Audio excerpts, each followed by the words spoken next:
Okay, good evening guys. आज हमारा day 11 है और हमको अभी क्या करना है, हमको जो हमने डे 1 से डे 10 तक जो भी पढ़ा है हमने डीप में, उसको हमको रिवाइज करना है, ठीक है ना। इसके अलावा आज हमको नया कुछ भी नहीं करना है। क्यों? क्योंकि हमने अगर अगर हम सिर्फ पढ़ते रहेंगे ना, तो फिर उसको रिवाइज नहीं करेंगे तो वो सब कुछ खत्म हो जाता है ना। तो हमको एक बार रिवाइज करना है, ताकि आप जो कुछ भी पढ़े हैं 10 दिन में, वो आपको याद रहे आगे भी। और वो किसी ने तो लिखना चालू किया होगा, है ना। जिन लोगों ने लिखना चालू किया होगा, आप मुझसे 1-2 महीने बाद बात करिएगा कि आपकी ट्रेडिंग में इम्प्रूवमेंट हुआ कि नहीं हुआ और कितना इम्प्रूवमेंट हुआ। जिन लोगों ने लिखना चालू कर दिया है, जिन लोगों ने लिखना चालू नहीं किया है, उनके लिए मैं यही कहूँगा कि आप करेंगे, मेरी इस बात को फॉलो करेंगे, पर आज नहीं। जब आपको थोड़ा टाइम और बीतेगा, फिर और बड़ा लॉस हो चुका होगा, तब आपको रियलाइज होगा कि नहीं यार, लगता है लिखना ही पड़ेगा, लगता है अच्छे से सीखना ही पड़ेगा। तब फिर आप प्रॉपर फॉलो चालू कर देंगे, फॉलो करना चालू करेंगे। बट ठीक है, मैं चाहता हूँ कि आप अभी कर दो, बड़ा लॉस खाने से पहले। अगर अभी कर दिए तो अच्छी बात है, नहीं किए तो बाद में करोगे। आप अगर ट्रेडिंग लाइन में रहोगे तो आप यकीन मानो आप करोगे ही करोगे बाद में। तो आपके हाथ में, आप अभी करो या बाद में करो। मेरी मेरी यही वो है कि आप अभी से करो, ताकि आपको आगे दिक्कत नहीं हो, लॉस ज़्यादा ना हो। चलो, अब हम लोग डे फर्स्ट से रिवाइज करेंगे। कोशिश करेंगे कोई टॉपिक छूटे ना, बट हल्का हल्का सबको टच करते जाएंगे, ठीक है ना। तो सबसे पहले हमने क्या पढ़ा था? हमने पढ़ा था what is share market. Share market क्या होता है? स्टॉक मार्केट या फिर सिक्योरिटी मार्केट। हमने बोला था 3 नाम होते हैं शेयर मार्केट के: शेयर मार्केट, स्टॉक मार्केट और सिक्योरिटी मार्केट। शेयर मार्केट और स्टॉक मार्केट क्या होता है? जहाँ पे शेयर को खरीदना और बेचना होता है। जबकि स्टॉक सिक्योरिटी मार्केट में क्या होता है? सिक्योरिटी मार्केट में शेयर मार्केट और स्टॉक मार्केट दोनों आते ही हैं, प्लस उसमें बॉन्ड और डिवेंचर और अदर गवर्नमेंट सिक्योरिटीज भी आ जाती है। मतलब सिक्योरिटी मार्केट एक बड़ा वर्ड है और स्टॉक मार्केट और शेयर मार्केट एक छोटा वर्ड है, ठीक है। उसके बाद हमने बात की थी कंपनी क्या होती है, कंपनी बॉडी कॉर्पोरेट क्या होती है। तो बताया था हमने कि कंपनी मतलब होता है ऐसा कोई ऑर्गेनाइजेशन जो कि कंपनीज एक्ट 2013 में रजिस्टर्ड हो, या फिर उसके पहले जो एक्ट था 1956 उसमें रजिस्टर्ड हो, उसे हम क्या बोलेंगे? कंपनी बोलेंगे। फिर हमने बात की थी बॉडी कॉर्पोरेट क्या होता है। तो बॉडी कॉर्पोरेट हर वो कंपनी जो कि इंडिया के आउटसाइड, मतलब विदेश में कहीं रजिस्टर्ड होगी, उस देश, किसी भी देश के अपने लॉ के अंडर। जैसे हमारे कंपनी 2013 है, वैसे ही वहाँ हर देश में कोई कोई एक्ट होता है। तो वो एक्ट में रजिस्टर्ड होगी, तो उसे हम क्या बोलेंगे कि वो हमारी हमारे लिए फॉरेन कंपनी है, या फिर उसे हम लीगल टर्म में बोलते हैं बॉडी कॉर्पोरेट, ठीक है। बट है वो कंपनी ही होती है, बट वो विदेशी कंपनी होती है। फिर हमने बात की थी what is the benefit of taking share in the share market. तो हमने बात की थी शेयर लेने के दो ही बेनिफिट होते हैं।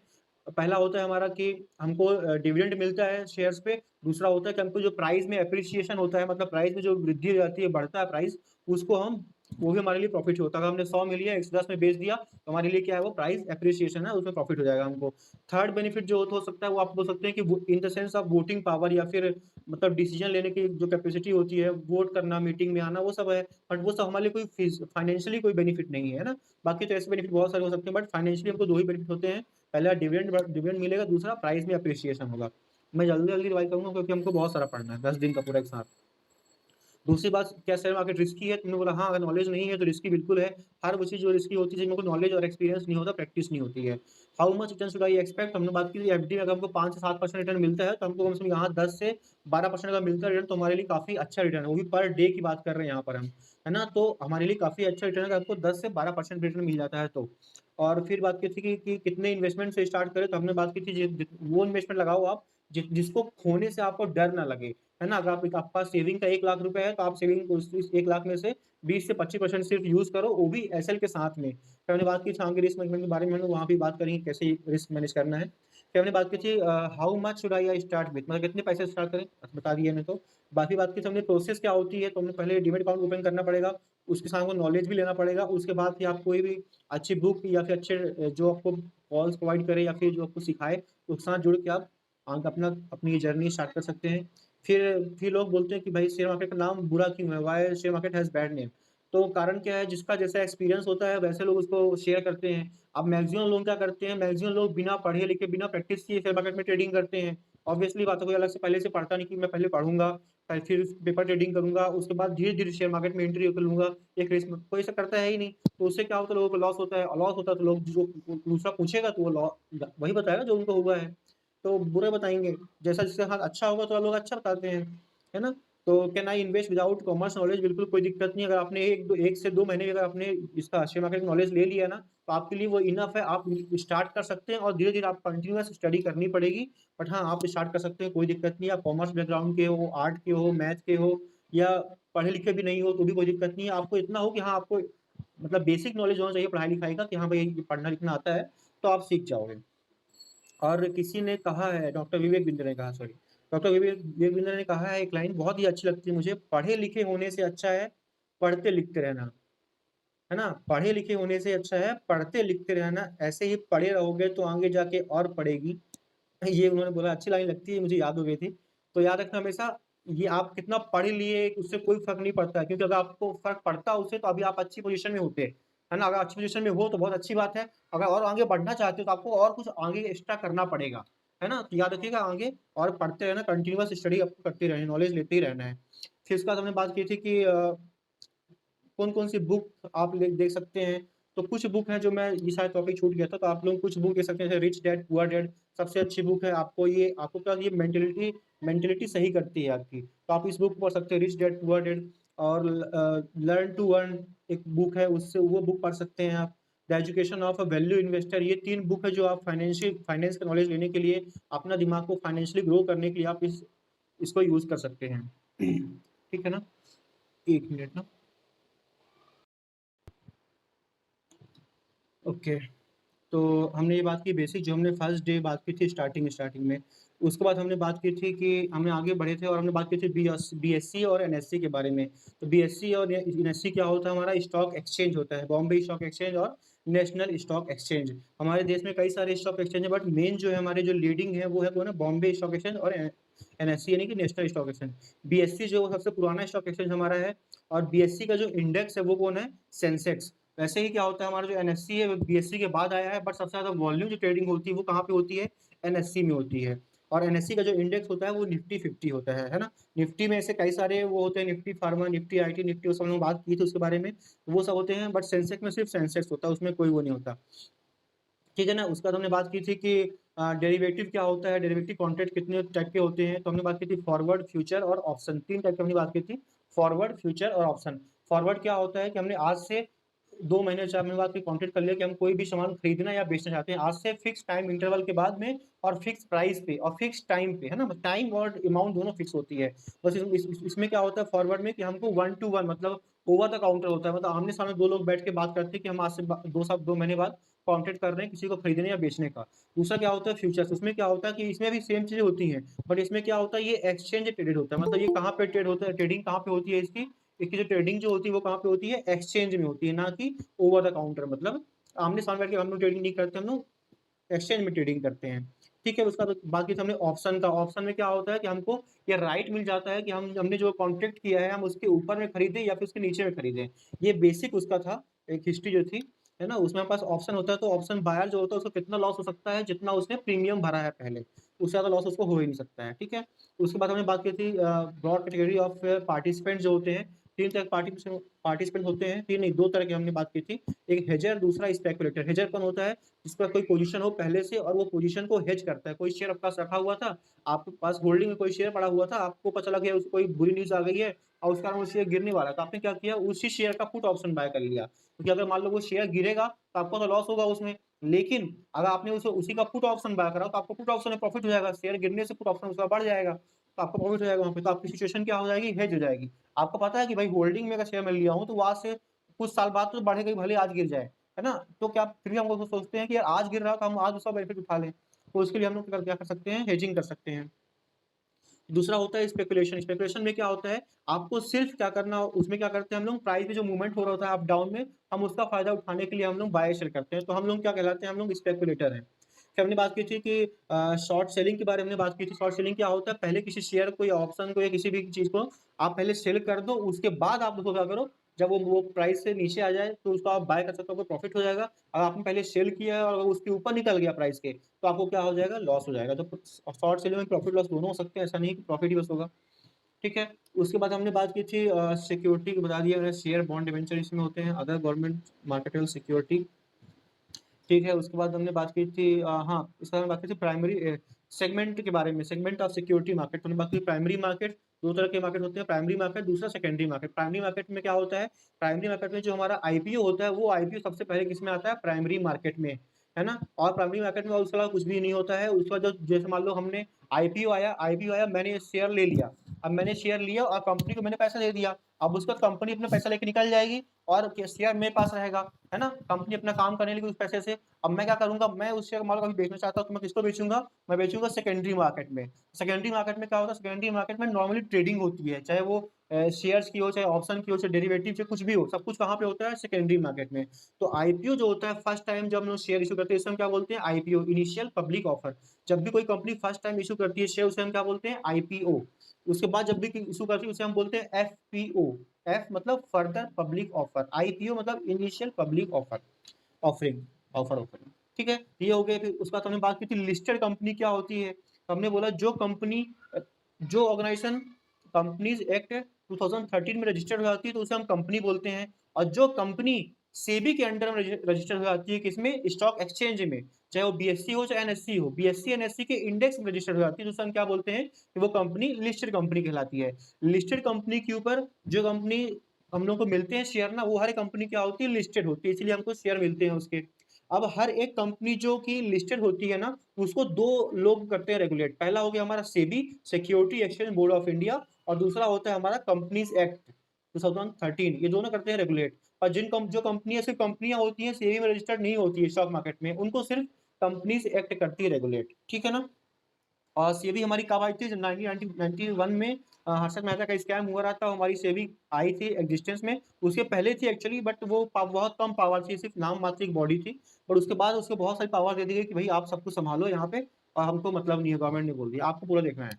ठीक है, तो इस तरह से सेबी हमारे पावरफुल हो गई थी। उसके बाद हमने ये सब बात करी। फिर हम बात की थी टाइप ऑफ ट्रेडिंग की। ट्रेडिंग तीन टाइप की होती है: इंटरडे ट्रेडिंग, फिर पोजिशनल जिसे हम स्विंग ट्रेडिंग भी बोलते हैं, और तीसरा होता है डिलीवरी बेस्ड या फिर लॉन्ग टर्म इन्वेस्टमेंट जिसे बोलते हैं। पोजिशनल ट्रेडिंग को शॉर्ट टर्म ट्रेडिंग भी बोलते हैं, या फिर इन्वेस्टमेंट भी, शॉर्ट टर्म ट्रेडिंग या फिर स्विंग ट्रेडिंग भी बोल सकते हैं। ठीक है ना? इंटरडे ट्रेडिंग मतलब क्या होता है? आपने आज ही बाय किया और आपको आज ही सेल करना, चाहे वो शेयर हो, चाहे ऑप्शन हो, या फ्यूचर कुछ भी हो। तो आपने अगर आज बाय किया, आज ही सेल कर दोगे, तो आप उसे क्या बोलोगे? कि हमने इंटरडे ट्रेडिंग करी है। अगर आपने पोजिशनल आपने आज बाय किया, आप कल बेच रहे हो या उसके बाद कभी भी बेच रहे हो एक साल के अंदर, तो कहलाएगी कि आपने पोजिशनल या फिर शॉर्ट टर्म ट्रेडिंग करी है। थर्ड, लॉन्ग टर्म, यानी कि आपने अगर आज खरीदा और आज से एक साल के बाद बेच रहे हो कभी भी, एक साल, 2 साल, 10 साल, 20 साल, 50 साल, कुछ भी, तो वो क्या होगा? हमारे डिलीवरी बेस्ड या फिर लॉन्ग टर्म ट्रेडिंग होती है। डिलीवरी मतलब कि ऐसा नहीं, डिलीवरी डिलीवरी नॉर्मली होती है, आज ले लो आप, कल बेचोगे तो भी वो डिलीवरी में ही कहलाएगी, बट लॉन्ग टर्म इन्वेस्टमेंट कहलाएगा, ये कहना चाह रहा हूँ। ठीक है ना? तो तीन टाइप ट्रेडिंग होती है: इंटरडे, पोजिशनल और लॉन्ग टर्म। देखो, अगर आपने इंटर ट्रेडिंग कर रहे हैं तो आपको दिमाग में क्लियर होना चाहिए कि मैं इंटर ट्रेडर हूँ और मुझे पोजीशन को होल्ड नहीं करना है। अगर आप स्विंग ट्रेडर हो तो आपको पता होना चाहिए कि भाई मैं स्विंग ट्रेडर हूँ, मैं आज लूंगा, और आज अगर टारगेट मिल गया तो अच्छी बात है, आप बेच सकते हो आज भी। बट अगर आपको टारगेट नहीं मिल रहा तो आपको आगे आप उसको होल्ड करना है। आपको पता होना चाहिए आप कौन हो। हम लोग क्या करते हैं? हम लोग ट्रेडिंग करने सोचते हैं इंटरडे में, और उसको पोजीशन को होल्ड कर लेते हैं अगर लॉस में जा रहा तो। ये सबसे गलत तरीका होता है, ये बिल्कुल नहीं करना चाहिए। आप कौन से ट्रेडर हो, आपको पहचानना पड़ेगा खुद को। अगर आप नहीं पहचान पाओगे तो कभी आप पैसे लोगे, लॉस होगा, रुक जाओगे, प्रॉफिट होगा तो आप जल्दी निकल जाओगे। वो सब होता है, तो इसलिए आप दिमाग में फिक्स रखो कि आपको ट्रेडिंग कैसे करनी है। ठीक है, उसके बाद हमने क्या बात की थी? ट्रेडिंग का ऑप्शन कमोडिटी, ठीक है, ऐसा हमने कवर कर लिया। हाँ, ओके। फिर हमने बात की थी थोड़ी साइकोलॉजी के बारे में, कि बिफोर डे ट्रेडिंग हमको क्या कौन कौन सी बातें हैं जो आपको दिमाग में रखनी पड़ेगी। वो पॉइंट जो आपको दिमाग में रखने हैं बिफोर स्टार्ट डे ट्रेडिंग। हमने बात की थी रूल आर एवर चेंजिंग, मतलब रूल आपको चेंज करने पड़ सकते हैं, बट ऐसा नहीं कि आपको रूल, आपने जो रूल बनाया आप उसको रोज हर दिन चेंज कर रहे हो, ऐसा नहीं। आपको लगता है या कोई सिचुएशन ऐसी बन रही है, जो आपने रूल बनाया था वो शायद 2 महीना या एक साल पहले के अकॉर्डिंग सही था वो रूल, बट आज के अकॉर्डिंग वो रूल फिट नहीं बैठ रहा मार्केट में, तो आपको रूल चेंज करना पड़ेगा। मतलब आपको मार्केट के अकॉर्डिंग चेंज होना पड़ेगा। बट ऐसा नहीं कि आपने हर रूल हर टाइम चेंज ही करते आ रहे हो अपने अकॉर्डिंग। तो ऐसा नहीं करना है आपको। रूल जब बहुत जरूरत हो तब चेंज करना चाहिए हमको, है ना? बाकी रूल हमको फॉलो करना ही है। और रूल के बिना अगर ट्रेडिंग आप कर रहे हैं, रूल और स्ट्रेटेजी के बिना आप ट्रेडिंग करोगे तो आप कभी सक्सेसफुल नहीं हो सकते हो। हमेशा अगर रूल फॉलो करना ही करना है। Remember, day trading is not always a win win game, मतलब कि आपको याद रखना है कि भाई डे ट्रेडिंग जो होती है, मतलब इंटरडे ट्रेडिंग होती है, इसमें हमेशा आपको प्रॉफिट नहीं होगा। जब तक आप ये चीज़ नहीं मानोगे तब तक आप आगे बढ़ नहीं पाओगे, वरना क्या होगा? आपको लॉस हो रहा है, आप उसको एक्सेप्ट नहीं कर पाओगे, यार मुझे लॉस कैसे हो सकता है? हालाँकि आप लॉस एक्सेप्ट करते हो, पर कब करोगे आप? जब वो पूरा मार्केट आपको बिल्कुल खत्म ही कर देगा, ज़ीरो ही कर देगा, पूरा आपका पैसा वाला जो लगा हुआ है ट्रेड में, तब तक आप फिर मान लोगे। बट अपने से आपने नहीं वो करोगे एक्सेप्ट कि यार मैं इसको खुद से वो कर लूँ, कि जो मैंने ट्रेड लिया है उसको मैं ऐसा के साथ ट्रेड करूँ, तो आप ऐसा नहीं करोगे। तो ये सब बड़ी गलती होती है। आपको हमेशा याद रखना है कि ट्रेडिंग हमेशा प्रॉफिट में होगी ऐसा कोई ज़रूरी नहीं है। है ना? ये होगी हमारी बात कि trading is not always win win game, हमको लॉस भी एक्सेप्ट करना पड़ेगा। फिर बात की हमने कैपिटल सेविंग के ऊपर में, मैंने बात बोला था यार कैपिटल सेविंग हमारा पहला ऑब्जेक्टिव है, profit is secondary, but profit objective क्या है हमारा, जो हमारा कैपिटल ऑब्जेक्टिव, कैपिटल सेविंग क्या है हमारा फर्स्ट ऑब्जेक्टिव है। ओके, उसके बाद हमने बात की थी कि आपको मेंटर की नीड होती है, मतलब आप किसी को भी अपना गुरु मानो या जिससे आप लर्निंग करते हो या कहीं यूट्यूब देखो वीडियो देखो, बट आपको क्या मेंटर की जरूरत पड़ेगी, आप किसी से सीख रहे हो सीखो उसको, है ना। और उसके बाद हम बात की डेवलप कन्विक्शन, मैं बताया था डेवलप कन्विक्शन मतलब क्या होता है, आप जो ट्रेड ले रहे हो आपको उस पर भरोसा कब होगा, जब आप उस ट्रेड को कई बार ले चुके होगे, है ना, आप उस ट्रेड में कई बार आपने प्रॉफिट बुक किया होगा, छोटे मोटे लॉस बुक किए होंगे, जब आपने बहुत बार वो ट्रेड कर चुका तो आपको पता होगा कि हाँ यार इस ट्रेड में 20 बार में मुझे 15-16 बार प्रॉफिट हुआ है, 4-5 बार लॉस भी हुआ, पर छोटे लॉस हुए हैं, तो आपको क्या होगा उस पर भरोसा होगा, तो आपका डेवलप क्या होगा, कन्विक्शन आपका डेवलप होगा धीरे धीरे। और आपको हमेशा याद रखना, आपको अपने अपने ऊपर भरोसा करना है, अपने रिसर्च पर, अपने इंस्टिंक्ट पर, अपने हार्डवर्क पर भरोसा करना है ना। अगर आप ये करोगे तो आप आगे जाके अच्छे ट्रेडर बन जाओगे, अगर आप भरोसा नहीं करोगे तो फिर दिक्कत होगी। आपको भरोसा करना पड़ेगा, भरोसा कब होगा, जब आपने मेहनत की है और आपको उसको आजमाया है। भरोसा ऐसा नहीं कि आपने मतलब हाँ मुझे भरोसा है, अपने पर भरोसा है, ऐसे कुछ तो भी बोलते रहो, ख्याली पुलाव नहीं बुलाना अपने को, बताना अपने को क्या करना है, अपन को ट्रेड लेना है, आप उसको लिखोगे, देखोगे हाँ यार मैं 10 बार ट्रेड लिया हूँ इस वाले पैटर्न पे, 10 में से मुझे 8 बार प्रॉफिट हुआ, तो आपको अपने पर खुद भरोसा हो जाएगा खुद से ही, आपको कुछ बोलना नहीं पड़ेगा खुद से, है ना। तो आपको ये करना पड़ेगा कि लिखो और उसको आजमाओ बार बार, तो भरोसा होगा आपको। फिर बात की थी हमने कि आपको हर एक बार हर दिन क्या करने का, जब आप डे चालू करो अपना, उसके पहले आप अपनी स्ट्रेटेजी बनाओ, आप डे स्टार्ट करने के पहले उसे लिखो कि मुझे ये इंडेक्स में निफ्टी बैंक निफ्टी में ये करना है, मुझे इस लेवल पे ये करना है, इस लेवल पे कॉल बाय करना है, इस लेवल पुट बाय करना है, यहाँ पे कुछ नहीं करना है इस लेवल के अंदर में, वो सब लिखो, मतलब पूरा एक रिटर्न प्लान बनाओ। उसके बाद बाकी हमने कीप ऑन लर्निंग, तो लर्निंग करते रहना, उसमें कोई दुराई नहीं है। पेपर ट्रेडिंग की हमने बात की थी, तो हमने बोला था कि पेपर ट्रेडिंग जो करे ना, तो स्टार्टिंग में अगर आप कर पेपर ट्रेडिंग तो अच्छी बात है, आप अच्छा आप सही सही राय में है। अगर आप कंटिन्यू पेपर ट्रेडिंग ही बस कर रहे हैं तो आप यकीन मानो आप बहुत गलत रास्ते में जा रहे हैं, क्यों पता है क्यों, क्योंकि आपको क्या है ना, आपको आदत पड़ जाएगी कि हाँ मेरा टारगेट होता ही होता है ना। जो कि जब हम लोग रियल लाइफ में करते हैं ट्रेडिंग, तो कई बार हमको बहुत सारी फीलिंग का सामना करना पड़ता है, अप जाना डाउन जाना, ये सब चीजें होती है ना, ये बहुत ज्यादा इफेक्ट करती है ट्रेडिंग को। फिर हमने बात की थी माइंडसेट के बारे में, माइंडसेट आपको पॉजिटिव रखना पड़ेगा, आपको पिछला जो भी हुआ है उसके बारे में ज्यादा सोचना नहीं है, चाहे प्रॉफिट हो या लॉस हो, है ना। और कभी भी आपको ये नहीं करना कि आप हमेशा आपको कल लॉस हो गया तो आप उस लॉस को रिकवर करने के पॉइंट ऑफ व्यू से, तो अगर आपने ऐसा किया लॉस को रिकवर करने के पॉइंट ऑफ व्यू से ट्रेड किया, तो आप यकीन मानो आपको आज भी लॉस हो जाएगा, है ना। जो प्रॉफिट छोटा मोटा आपने लिया होगा आपको वो अच्छा लगेगा ही नहीं, और आप उस प्रॉफिट को वापस से मतलब उस लॉस को कवर करने के लिए आप वापस ट्रेड करते जाओगे, मतलब बड़ा और बड़े लॉस में आ गए। तो रिवेंज ट्रेडिंग नहीं करना, मार्केट से रिवेंज नहीं लेना है, मार्केट हम मार्केट के सामने कुछ भी नहीं है, हम इतने से भी तिनके भी नहीं है, तो अपने को समझना पड़ेगा ये चीज, और वो एक्सेप्ट करना पड़ेगा कि अगर मार्केट ने लॉस दे दिया तो उस लॉस को ले लो और निकल जाओ उसी के लिए। जब मार्केट अच्छा मौका देता है तो आप वहां पे ज्यादा पैसा बनाओ, बट अगर नहीं मार्केट देने के मूड में है तो जबरदस्ती करने की जरूरत नहीं है। इसलिए कई बार हम लोग दिन दिन भर बैठे रहते हैं एक ट्रेड लेके, और कभी ऐसा भी होता है कि हम लोग 12-12 ट्रेड लेते हैं, 10-10 ट्रेड लेते हैं। तो जैसा मार्केट होगा हमको वैसा करना पड़ेगा, ना कि हम मार्केट अच्छा नहीं मोमेंटम नहीं मिला तब भी हमने ट्रेड लिए पड़े हैं, नहीं मैं तो आज प्रॉफिट लेके ही जाऊंगा, तो वो प्रॉफिट लेके जाते तो वो पैसा पूरा लेके जाते हैं अपना। मार्केट खुद देता है, कई बार मोमेंटम करता है अच्छा, तो वहां पे आप ट्रेड लो ज्यादा, वहां पे आप अपने हिसाब से प्रॉफिट करो निकालो। ठीक है, तो ये सब बातें हो गई बेसिक हमारी। फिर मैंने बात की थी रिस्क मैनेजमेंट के बारे में, तो मैं बताया था अगर आपके पास 1 लाख का इन्वेस्टमेंट है तो आपको क्या करना है, उस 1 लाख में सिर्फ 20,000 से 25,000 यूज करना है, और उसके बाद इस 20,000 में से भी ऐसा नहीं आपको पूरा 20,000 रिस्क लेना है, आपको उस 20,000 में सिर्फ 10% का रिस्क लेना है, मतलब 20,000 का 10% कितना हो गया, 2,000 रुपए। तो अगर आपने ऐसा किया तो उससे क्या होगा, आपका रिस्क मैनेज हो जाएगा खुद से। कैसे, अगर आपके पास 1 लाख था, आपने 20,000 लगाया, 20,000 में से 10% का रिस्क ले लिया, मतलब आप टोटल कैपिटल में से 1 लाख में से कितना रिस्क ले रहे हैं आप, सिर्फ 2% का। 1 लाख का 2,000 2% होता है, तो आपने सिर्फ इतना रिस्क लिया, तो आपको क्या होगा, डर नहीं लगेगा, डर लगेगा बट आपको बहुत कम डर लगेगा, चलो ठीक है यार 1 लाख में से अगर 2,000 का लॉस हो भी गया किसी एक ट्रेड में तो ठीक है, कोई दिक्कत नहीं, मुझे मेरे पास पैसा फंड है और कवर करने के लिए। आपके दिमाग में ये रहेगा तो आप आसानी से विदाउट डरे ट्रेड कर पाएंगे, ठीक है ना। तो ये बात है, आपको रिस्क मैनेजमेंट और मनी मैनेजमेंट करना बहुत जरूरी है, आप कोई भी स्ट्रेटेजी फॉलो कर लीजिए, अगर आप रूल फॉलो नहीं करते हैं अपने, आपने अगर रिस्क मैनेजमेंट नहीं किया है अपना, आपने जो ट्रेड लिए आप प्रॉफिट के सोच के ट्रेड ले रहे हैं कि मैं अगर 50 में कोई प्रीमियम बाय कर रहा हूँ, अगर वो 100 हो गया तो मेरे पास कितना प्रॉफिट रहेगा, उसके अकॉर्डिंग आप एक नहीं 10 लॉट ले रहे हो। आप सोचो कि अगर 50 प्लस जीरो हो गए तो क्या हो जाएगा, आपका कितना लॉस हो सकता है, वो सोचो पहले, तो उसके अकॉर्डिंग लॉट बढ़ाओ या कम करो, ठीक है ना। तो उसके बाद हमने बात की थी principle of risk control and risk management, बात की थी हमने, तो हम बात की थी कि trade only with the money that you can afford to lose, मतलब आपको सिर्फ़ उस पैसे से आप ट्रेड करना है जिसको आप लूज़ कर सकते लॉस हो गया अगर आपका तो आपको कोई दिक्कत नहीं भाई, मतलब आपके फैमिली में या आपके कोई भी डेली रूटीन वर्क में कोई प्रॉब्लम नहीं आनी चाहिए, है ना? तो अगर वो होगा तभी आप उस पैसे को लगाओ ट्रेड, वरना होगा कि आप लगाओगे और चिंता में रहोगे और चिंता में रहने के कारण क्या होगा, आपका ट्रेड जो प्रॉफ़िट में होने वाला होगा वो भी लॉस में चला जाएगा।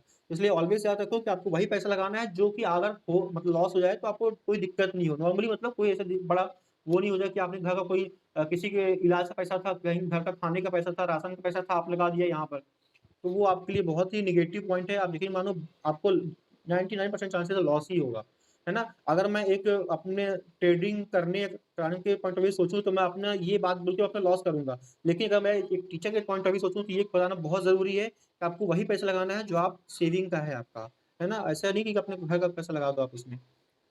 और लीवरेज तो होता नहीं है। फिर हमने बात की थी सबसे इम्पोर्टेंट जो था कि stop loss theory. Stop loss theory क्या होता है? स्टॉप लॉस थ्योरी मतलब होता है कि आपको किसी भी हाल में 3 स्टॉप लॉस फॉलो करने ही करने हैं। जो लोग स्टॉप लॉस नहीं लगाते हैं, पोज़ीशन को होल्ड करते हैं, उनका गारंटीड लॉस होता ही होता है, ये बात मान लो। ये मैं बता रहा हूँ अपने एक्सपीरियंस से, मैंने बहुत सारे लोगों को देखा है जो ऐसा करके लॉस करते हैं और लॉस करके बाद में मार्केट से बाहर हो जाते हैं।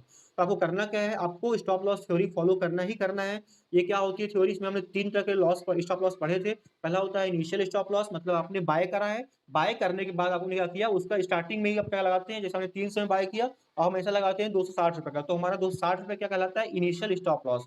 कि आप जब ट्रेड ले रहे हो तब भी आपको पता हो कि भाई मेरा मैक्सिमम लॉस कितना हो सकता है 40 पॉइंट का, तो आप उसके अकॉर्डिंग 1 लॉट के 2 लॉट लोगे। उसके बाद हमने बात की थी break even stop loss. Break even stop loss क्या होता है? अगर 300 आपने बाय किया, 300 से 340 30 पहुंच गया है वो, तो आपको करना क्या है? आपको पहले जो आपका एसएल 260 लगा हुआ था उसको वहां से शिफ्ट करना कहाँ पर, 300 पे कॉस्ट के आसपास 302 304 के आसपास शिफ्ट कर लो। और मेरा जो इसमें मैंने क्या बताया था आपको स्टॉप लॉस थ्योरी के साथ साथ में प्रॉफिट बुकिंग या क्या नाम दिया था उसका, मतलब कि आपको क्या करना है पार्शियल प्रॉफिट बुक करना है। आपको अगर आपके 40 पॉइंट मिल गए हैं, आपको वहाँ 50% से 75% बुक कर लेना है। अगर 3 लॉट लिया है तो 2 लॉट बुक कर लो, 1 लॉट पे क्या करो आप एसएल शिफ्ट कर लो कॉस्ट का और उसको फिर जाने दो आप, उसको फिर पीछे-पीछे ट्रेल करते जाओ, आपको बड़ा मूव मिल सकता है वहाँ पे।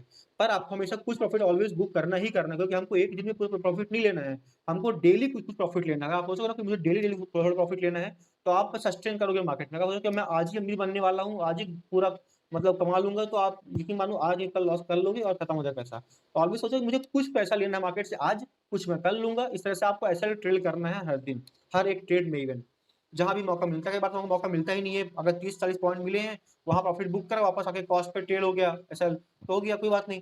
बट कई बार ऐसा होता है जब वो सीधा 50 पॉइंट, 100 पॉइंट और 150 पॉइंट मूवमेंट करता है, तो आपको क्या करना है वैसे मार्केट में आपको ज़रूर ऐसा ट्रेड करना है। क्योंकि यही टाइम होता है पैसा बनाने वाला। अगर आपने यहाँ मिस कर दिया, कई लोग क्या करते हैं एक ट्रेड में प्रॉफिट हो गया, 2000 प्रॉफिट हो गया, बंद कर देते हैं। बंद करो अच्छी बात है, पर क्या करो, आपको ऐसा बंद नहीं करके पूरा आप ट्रेडिंग बंद कर दो। अब क्या करो, अगर आपने ₹2000 प्रॉफिट हो गया फर्स्ट ट्रेड में आपको ना, तो आप उस 2000 में से क्या करो 600 का और रिस्क लो। बस 1400 को ये रखो कि दिमाग में अगर 1400 मेरा प्रॉफिट ये वाला एसएल 600 का हो गया एसएल मेरा, तो आप इस 1400 को घर ले जाओगे, वहाँ पे आप बंद करो। ये नहीं कि आपको मार्केट आज पैसा दे रहा है, मार्केट मोमेंटम हो रहा है, आपने एक एक ट्रेड में लिया, तो प्रॉफिट बन गया, आपने बंद कर दिया। और मार्केट मूवमेंट आज दे रहा है, कल तक नहीं देता, आप उसमें 2-3 ट्रेड लिए पड़े थे, बट आज प्रॉफिट हो गया तो आपने बंद कर दिया। भाई अगर मार्केट पैसा दे रहा तो उस दिन पैसा लो ना। बात होता है उससे हम अपना हाथ खींच लेते पीछे कि नहीं मेरा तो टारगेट हो गया आज का। आप टारगेट को वो करो, डिवाइड करो आपके पार्टनर, 2000 प्रॉफिट हो गया है, 1500-1600 अपना सेव करो, 400-500 से रिस्क लो। अगर वो ऐसा हो गया तो हाँ, वहाँ बंद कर दो फिर, है ना? ये दिमाग में रखो ना कि ऐसा एक बार प्रॉफिट हो गया आपने बंद कर दिया, उसका हो सकता है और अच्छा अपॉर्च्युनिटी मिलने वाली थी, 2 का आपका 4 भी हो सकता रहा उस दिन। मार्केट रोज़ पैसा नहीं देता है, मार्केट 20-22 दिन में से ना 4 से 5 दिन देता है पैसा अच्छा। अगर आपने उन दिनों में आपने ट्रेडिंग ही नहीं करी या फिर आप सिर्फ़ देख रहे हैं, वॉच कर रहे हैं, ट्रेड नहीं ले रहे हैं या एक ट्रेड लेके बैठ गए हैं, तब यकीन मानो आप बाकी 17 दिन जो रहेंगे ना, आप वहाँ घुसने की कोशिश करोगे कि यार मैं आज प्रॉफ़िट बना लूँ, आज बना लूँ प्रॉफ़िट, तो वो हमको और लॉस देगा। तो ऑलवेज़ याद रखना जब मार्केट पैसा दे तो हमको लेना है, हमको अपना पीछे हाथ नहीं खींचना है कि नहीं मुझे नहीं चाहिए पैसा, ठीक है? तो ये चीज़ याद रखना आपको कि आपका इनिशियल एसएल लगाना है, फिर एसएल को ट्रेल करना है, ब्रेक इवन मतलब कॉस्ट पर जहाँ हमने बाय किया है और तीसरा होता है ट्रेलिंग स्टॉप लॉस, मतलब आपको एसएल को ट्रेल करना है आगे। ये हमने क्या पढ़ी थी स्टॉप लॉस थ्योरी पढ़ी थी हमने। उसके बाद हमने डे 4 पे आए थे, हमने बात की थी डे 4 में trading is a mind game. आपको अपने डर को control your fears and control your greed, आपको अपने डर को और लालच को खत्म करना पड़ेगा। आप अगर ये सोच के आ रहे हो ना, देखो मार्केट में क्या होता है ऐसा बहुत लोग कहते हैं कि मार्केट उनको पैसा देता नहीं है, जिनको ज़रूरत होती है मार्केट से पैसे की। मार्केट पैसा उनको देता है जिनको ज़रूरत नहीं होती है। कारण उसका क्या होता है साइकोलॉजी वाली बात हो जाती है यहाँ पर। तो मान लो मुझे पैसे की ज़रूरत ही नहीं है। मैं तो बस बैठा हूँ कि हाँ भाई मैं जो जानता हूँ, सीखा हूँ, सुना हूँ, उसको मैं आजमाने के लिए यहाँ बैठा हूँ। तो मुझे डर नहीं होगा, मुझे लालच नहीं है, मुझे भय मतलब कोई भी चीज़ है ही नहीं मन में, मैं एकदम फियरलेस बैठा हुआ हूँ। हाँ ठीक है, जा रहा डाउन, अब जा रहा ठीक है, जान दो, है ना? तो उससे क्या होता है, मेरे दिमाग में कोई ऐसा मेरे जो डिसीजन होंगे वो डर या फिर लालच में आके मैंने नहीं लिए। वो मैंने क्या किया, मुझे लग रहा था हाँ यार यहाँ से यहाँ तक जाएगा, मैं वहां तक वेट किया, वहां प्रॉफिट बुक कर लिया। मुझे लगा कि नहीं यार यहाँ से बैक हो सकता है, मैंने वहां प्रॉफिट बुक कर लिया। या मेरा एसएल के आसपास जा रहा है, मैंने उसके पहले बुक कर लिया। ये कब कर पाऊंगा मैं, जब मुझे डर या लालच नहीं होगा। अगर मुझे लालच होगा तो क्या होगा, मैं नीचे जा रहा हूँ, देख रहा हूँ गिरने वाला है ये, तो मुझे लगा शायद कहीं निकल गया बाद में, तो मुझे लालच आ गया मन में। या फिर हो सकता है वो थोड़ा सा नीचे हुआ, अब मुझे डर लग गया कहीं लॉस ना हो जाए मेरा, मैं वहां निकल गया। तो आपको लालच और डर दोनों ही आपको ट्रेडिंग नहीं करने देगा। तो आपको क्या करना है, आपको पैसा उतना लगाना जितना आपको डर ना लगे। अगर आप लर्निंग कर रहे हो तो आप सिर्फ 10,000 लगाओ ना, क्यों बहुत ज्यादा पैसा लगाना है। सिर्फ 10,000 लगाओ जिसमें आपको 300-400 की आपकी प्रीमियम बाय कर सको। और क्या करो, 10,000 लगाओ, और आपको याद रखना कि यार ये 10,000 मैंने लगाया क्यों है, ताकि मैं अपनी लर्निंग को स्ट्रॉन्ग कर पाऊँ। प्रॉफिट कमाना ही नहीं मुझे इस पैसे से, सीधा करोगे जो मैंने सीखा है इस 15 दिन में, उस लर्निंग को मुझे यूज़ करना है, उसमें प्रॉफिट बनता है, नहीं बनता वो मैं बाद में डिसाइड करूँगा, है ना? बट आपको एक बार आज़मा के तो देखो, जो हम लोग पढ़े हैं इतना सारा चीज़ें, उनको आज़मा के देखो एक बार। अगर लगता कि नहीं है मुझे प्रॉफिट नहीं हो, तो बेशक आप मत करो, या फिर कुछ भी होगा आपको करना है, अपने हिसाब डिसीजन लो। बट एक बार ट्राई करो, या जो हमने सीखा है वो वेस्ट ना जाए कम से कम, है ना? उसके बाद आपको जो डिसीजन लेना, आप आपके हाथ में है, कोई आपको रोक तो रहा नहीं है। पर एक बार ट्राई करो, लिखना स्टार्ट करो, ट्रेडिंग को जब करो ट्रेड ना, तो एक बार लिख के ट्रेड करो उसको।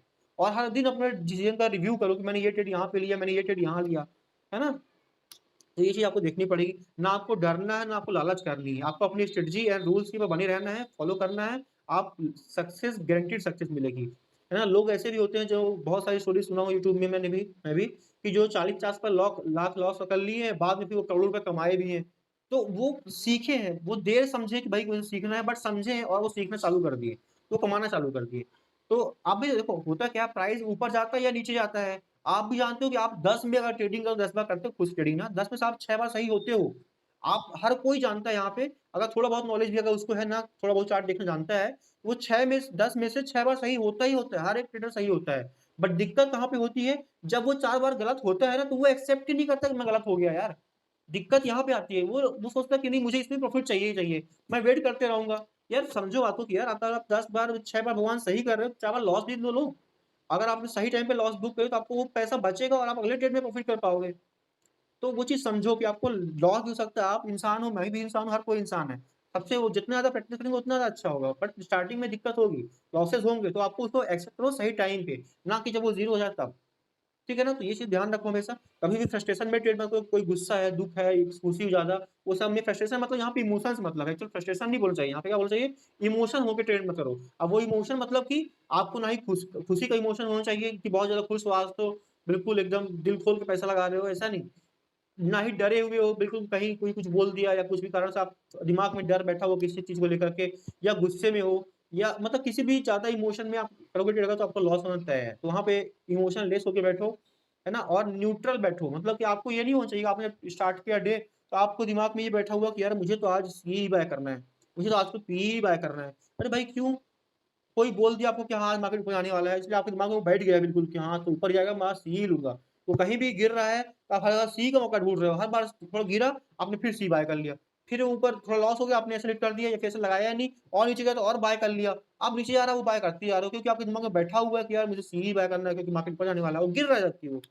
आप वहाँ पे हो सकता है पी में अच्छा खासा प्रॉफ़िट बना लेते, बट आपके दिमाग में फ्रीज़ कर लेगा कि ऊपर ही जाएगा, तो फिर आप कुछ कर नहीं पाओगे। आपको चार्ट देखना है, और लोगों से राय कर लेना बंद कर दो भई कि क्या होगा, क्या नहीं होगा। जो होगा आप इंट्राडे चार्ट में देखो ना, चार्ट ब बोलता है सब कुछ। वहाँ देखो, वहाँ से अपने से डिसाइड करो क्या होगा, क्या नहीं होगा, और खुद से लोगे तो आपको क्या होगा, सीखोगे।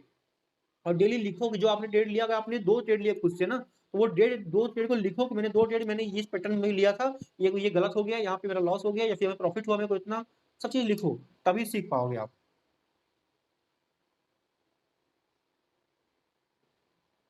मेरी आवाज़ आ रही है सबको? ओके। तो ये हो गया, और फिर मैंने बात की थी चूज़ राइट वर्ड, मतलब आपको क्या करना है, सही शब्दों का चुनाव करना है। आपको कभी भी दिमाग अपने आप को ये नहीं बोलना है कि मुझे लॉस रिकवर करने के पॉइंट ऑफ व्यू से ट्रेड करना है।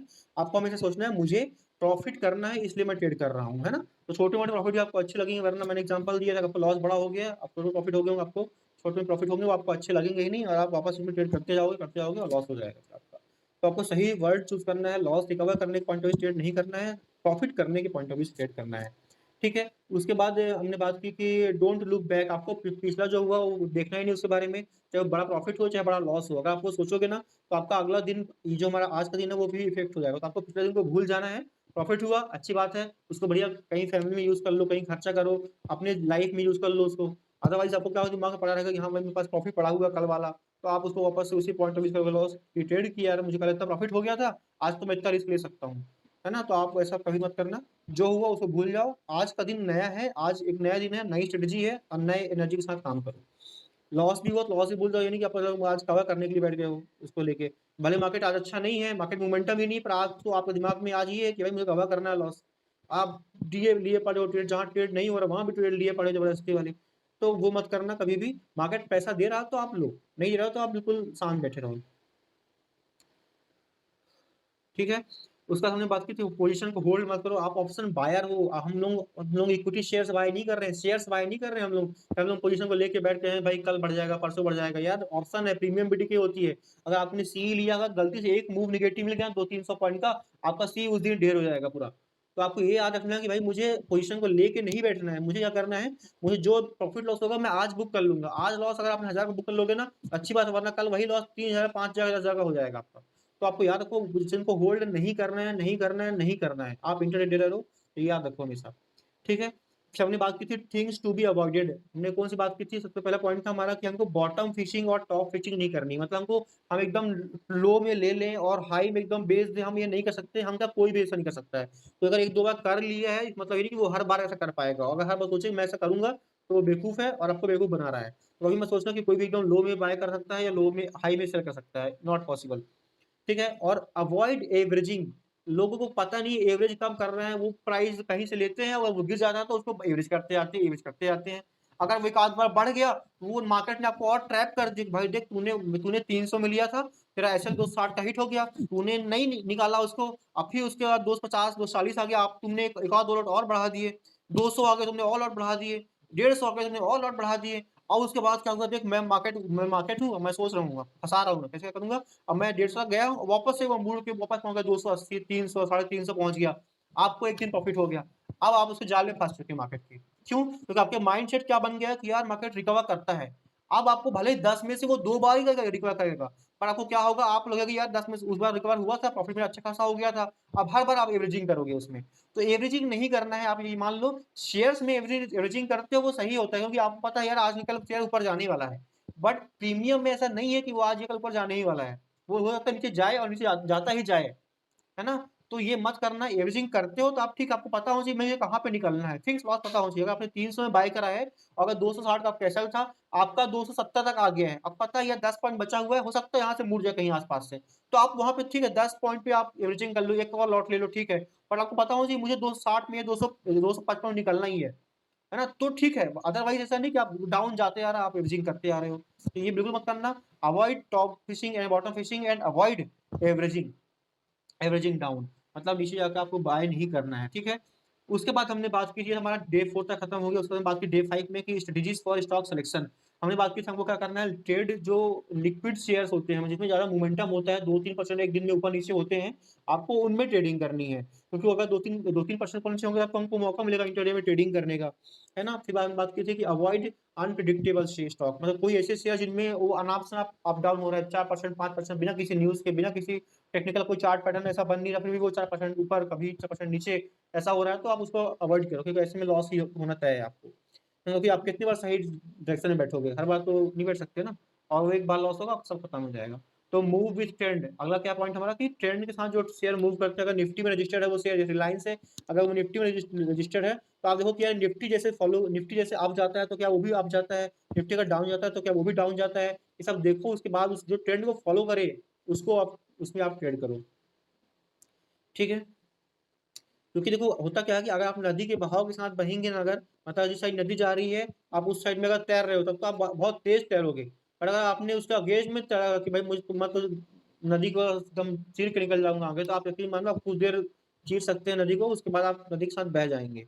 अगर उसके अगेंस्ट में ट्रेड लिया आपने, मार्केट सी साइड में जा रहा है, आप पीछे अगर ट्रेड ले रहे हो, आप हो सकता है एक आध बार आप थोड़ा सा ऊपर नीचे करके आप प्रॉफिट बना लो, और एक आध बार ऐसा मूव मिलेगा ना कि आपका सारा प्रॉफिट खत्म हो जाएगा। तो आपको याद रखना है कि आपको ट्रेंड के साथ में चलना है, ट्रेंड इज योर फ्रेंड, है ना? तो ऑलवेज याद रखिएगा, ट्रेंड के साथ चलिए, ट्रेंड के अंग्रेज में ट्रेंड मत लीजिए। और मतलब मार्केट अप जा रहा है, आपने पोजीशन होल्ड कर ली, शायद ऊपर नीचे आएगा, अरे यार क्यों आएगा, कोई वो थोड़ी है कि हर बार आएगा ही नीचे। तो आपको उसके साथ चलो ना, आपको उसके आगे चलने की क्या जरूरत है, बताओ ना? वो मार्केट दिख रहा है भाई, आप कंटिन्यू जा रहा है, आप निकल ही नहीं रहे हो पोजीशन से। तो हमेशा याद रखो कि आपको ट्रेंड के साथ चलना है। Trade stock with good correlation, जिनका आपका निफ्टी बैंक निफ्टी से अच्छा रिलेशन होता है ना, मतलब कोरिलेशन बताया क्या होता है, जीरो से जीरो से -1 से जीरो तक, और जीरो से +1 तक, strong positive correlation, moderate correlation और नो कोरिलेशन।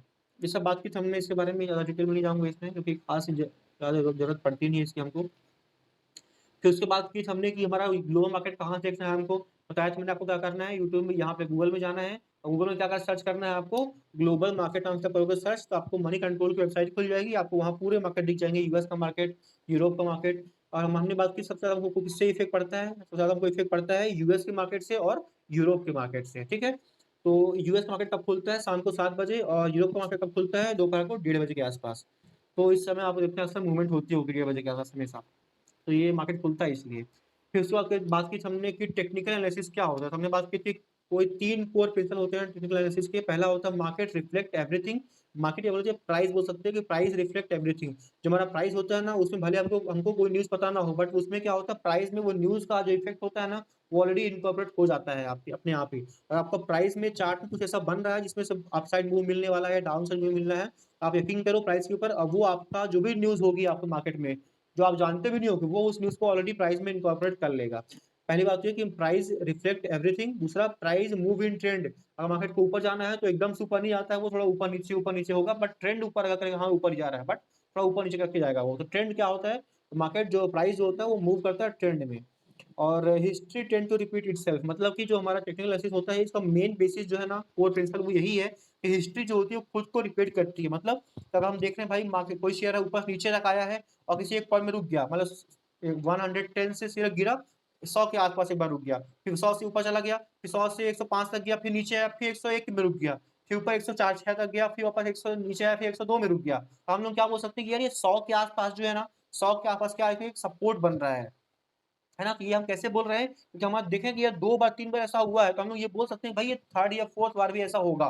तो हमने कैसा डिसीजन लिया ये चीज़, कि हमने बोला कि भाई जो पास्ट में हुआ है वही रिपीट होने के चांसेस ज़्यादा हैं।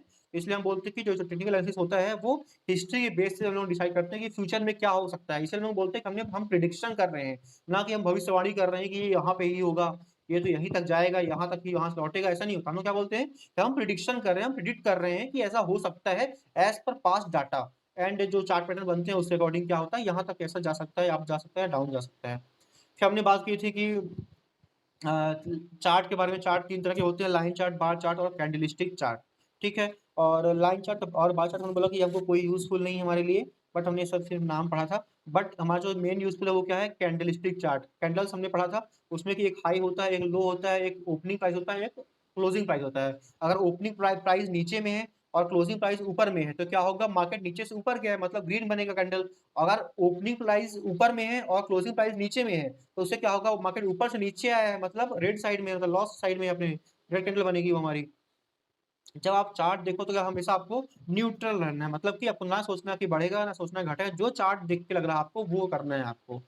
फिर हमने बात की सपोर्ट रेजिस्टेंस क्या होता है, तो हमने बात की सपोर्ट वो पॉइंट होता है जहाँ पे बायर्स एक्टिवेट होते हैं, जहाँ पे डिमांड जोन होता है। डिमांड मतलब कि जहाँ पे जो लोग जिस पॉइंट पे आकर अक्सर लोग क्या करते हैं, बाइंग करना स्टार्ट करते हैं, तो उसे हम क्या बोलते हैं, डिमांड जोन या फिर सपोर्ट बोलते हैं। जिसमें अभी एग्जांपल दें कि 100 रुपए के आसपास आ रहा है वो, और वहीं से वापस ऊपर मुड़ जा रहा है, तो हम लोग क्या बोलेंगे, ये सपोर्ट बन रहा है कहाँ पर, 100 रुपए के आसपास में, ठीक है? उसके बाद बात की थी होने वाला क्या है ये, रेजिस्टेंस। रेजिस्टेंस में क्या होता है कि रेजिस्टेंस मतलब होता है कि आपका शेयर कोई 100 रुपए से आपने देखा, ये 100 रुपए सपोर्ट बन गया है, और ऊपर जा रहा है तो 106 107 के आसपास वापस नीचे आ रहा है, फिर ऊपर जा रहा है 6-7 तक, फिर नीचे आ रहा है, तो हम लोग क्या बोल सकते हैं यहाँ पर कि हमारा जो 106 7 रुपए ये हमारे लिए क्या कर रहा है, रजिस्टेंस का काम कर रहा है। अब देखिए जब भी रजिस्टेंस मतलब क्या होता है, सप्लाई जोन, जहाँ पे सेलर्स एक्टिवेट हो रहे हैं बार बार। तो ये मार्केट क्या होता है, जब भी मार्केट सपोर्ट सपोर्ट और रजिस्टेंस में फंस जाता है, तो उसे हम क्या बोलते हैं, मार्केट रेंज बाउंड हो गया है, किसी एक रेंज में फंस गया सपोर्ट रेजिस्टेंस के बीच में, ठीक है ना? तो जब वो सपोर्ट या रेजिस्टेंस ब्रेक करता है तो काफी फास्ट मोमेंटम होता है, जिसे हम लोग क्या बोलते हैं, ब्रेकआउट ट्रेडिंग, है ना?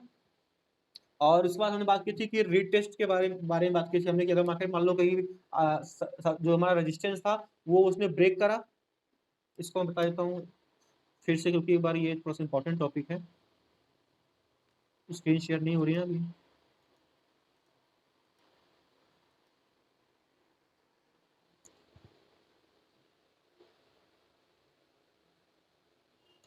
ठीक है, तो हमने क्या बात की थी रेजिस्टेंस के बारे में, सपोर्ट और रेजिस्टेंस।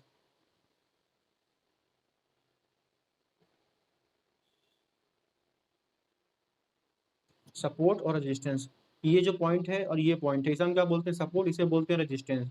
जब मार्केट इसके बीच में फंस जाता है, इसके बीच में कहीं पे, तो हम लोग क्या बोलते हैं, मार्केट एक रेंज बाउंड हो गया है। वहीं जब मार्केट इस रेंज को ब्रेक करता है, चाहे डाउन ब्रेक करे या फिर अप में ब्रेक करे, उसे हम क्या बोलते हैं, तो मार्केट ने ब्रेकआउट दे दिया है। ब्रेकआउट बोलते हैं ऊपर साइड को, या बोलते हैं, इसे बोलते हैं ब्रेक डाउन, है ना। तो ब्रेकआउट हो या ब्रेक डाउन हो, हमको क्या करना है, इसके अकॉर्डिंग ट्रेड करना होता है। अगर ऊपर जाता है तो हम लोग सी बाय करते हैं, इसी पॉइंट पे बाय कर सकते हैं। और ऐसा लगा सकते हैं, जो हमारी ये कैंडल मान लो अगर इस तरह से ब्रेक की कैंडल ने, तो हमारा अगर यहाँ पे हाई हुआ है, तो हम यहाँ से एंट्री ले सकते हैं, या फिर यहाँ भी एंट्री ले सकते हो। अब इसका एसएल क्या होगा, ये पॉइंट एसएल होता है। अब मार्केट यहाँ तक ऊपर गया है, फिर नीचे जैसे आता है, और तक वापस जब ऊपर निकलता है, फिर जब मार्केट ऊपर निकलता है, इस पॉइंट को ब्रेक करता है, तो हम क्या बोलते हैं, मार्केट ने यहाँ से प्रॉफिट बुकिंग हुई। और फिर रीटेस्ट करना बोलते हैं, मतलब नीचे कहीं सपोर्ट के आसपास, जो हमारा रेजिस्टेंस था, इसके आसपास तक आता है। उसके बाद वापस से इस फर्स्ट हाई जो बनाया है, उस फर्स्ट हाई को ब्रेक करता है, तो हम बोलते हैं कि हमारा मार्केट रीटेस्ट करके वापस से ब्रेकआउट दे रहा है।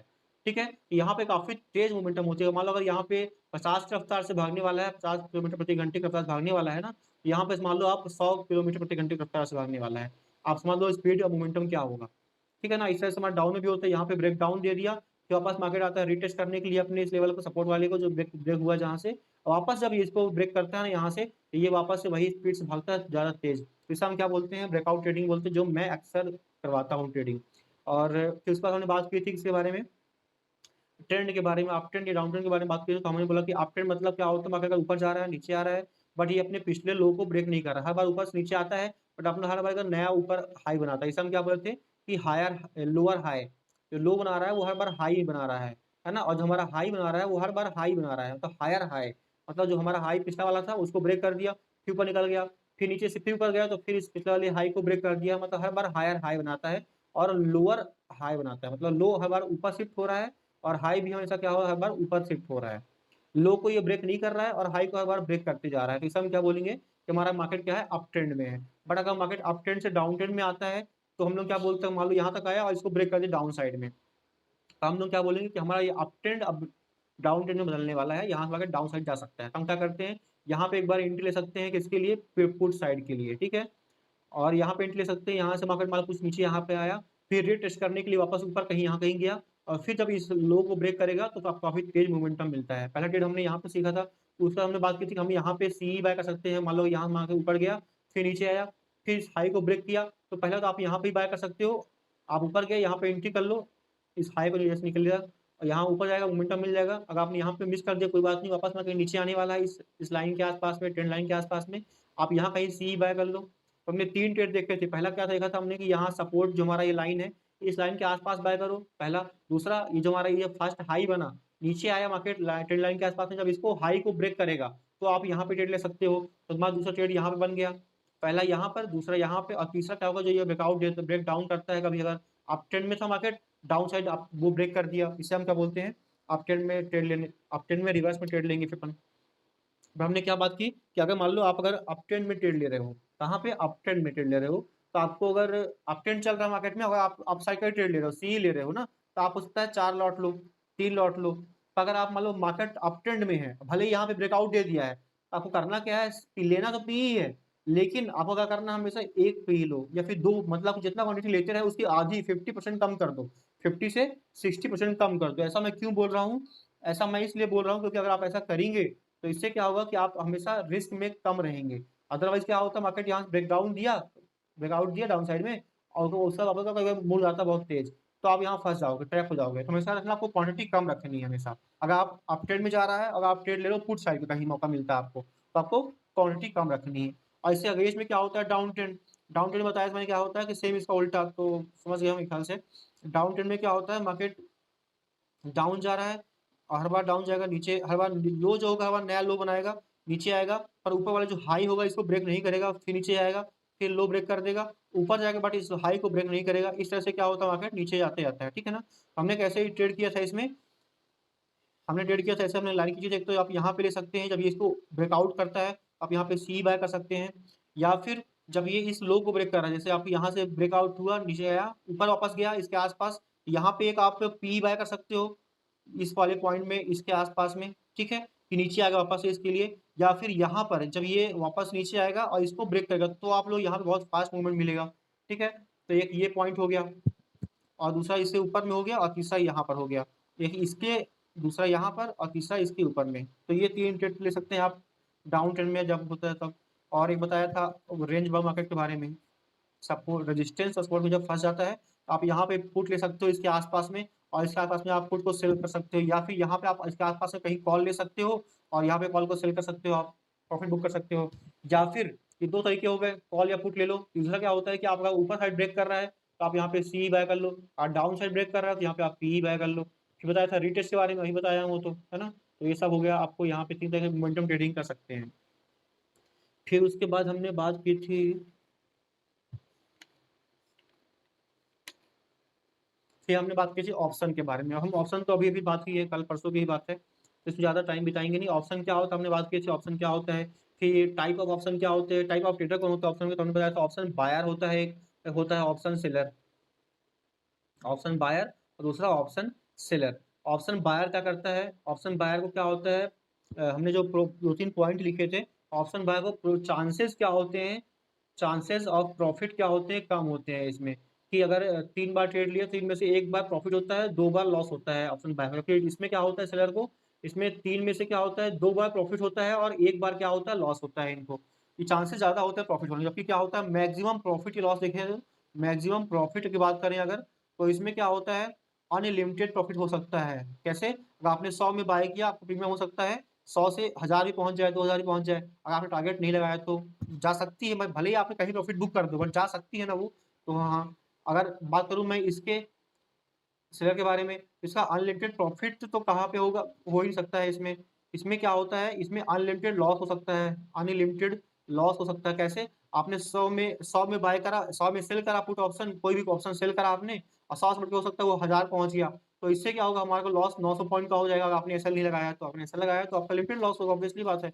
ऐसा का तो काम ही है लॉस को लिमिटेड करना, है ना। ये बात कर रहे हैं, अगर आप ऐसा नहीं लगाते हो तब की बात कर रहे हैं, टारगेट नहीं लगाते तब की बात कर रहे हैं ना। अब मैक्सिमम लॉस की बात करें अगर इसमें ऑप्शन बायर को, तो मैक्सिमम लॉस क्या हो सकता है, आपने जो प्रीमियम लिया है, प्रीमियम की जो वैल्यू होगी, मैक्सिमम लॉस वो हो सकता है। आपने 100 में बाय किया है, 100 से प्रीमियम क्या हो सकती है, जीरो हो जाएगी, माइनस तो होगी ही नहीं। तो हमको 100 पॉइंट का मैक्सिमम लॉस हो सकता है। पर मैक्सिमम प्रॉफिट कितना हो सकता है, ये बात की हमने अनलिमिटेड।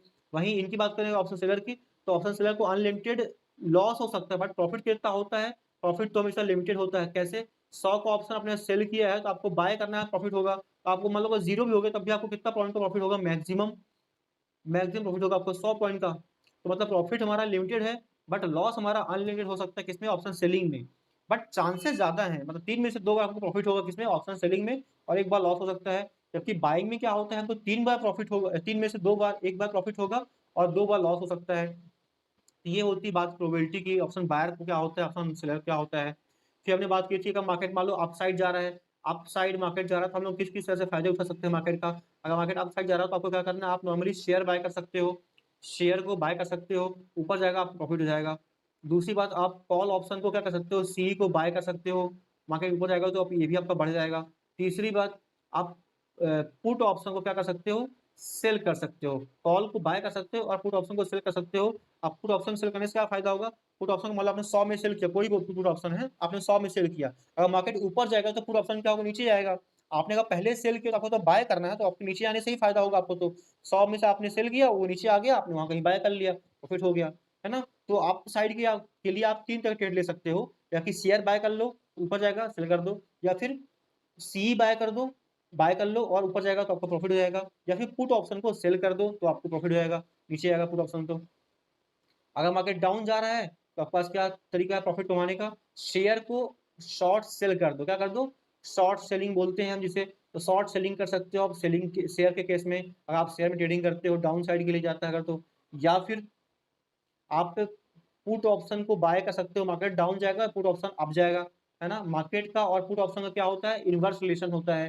मतलब मार्केट डाउन गया, पुट ऑप्शन अप गया, मार्केट अप गया, पुट ऑप्शन डाउन गया। तो पुट ऑप्शन का और मार्केट का इनवर्स रिलेशन है, मतलब उल्टा रिलेशन, दोनों मतलब आपस में दुश्मनी मान लो, है ना। तो एक अप जाता है तो दूसरा क्या होता है, डाउन जाता है।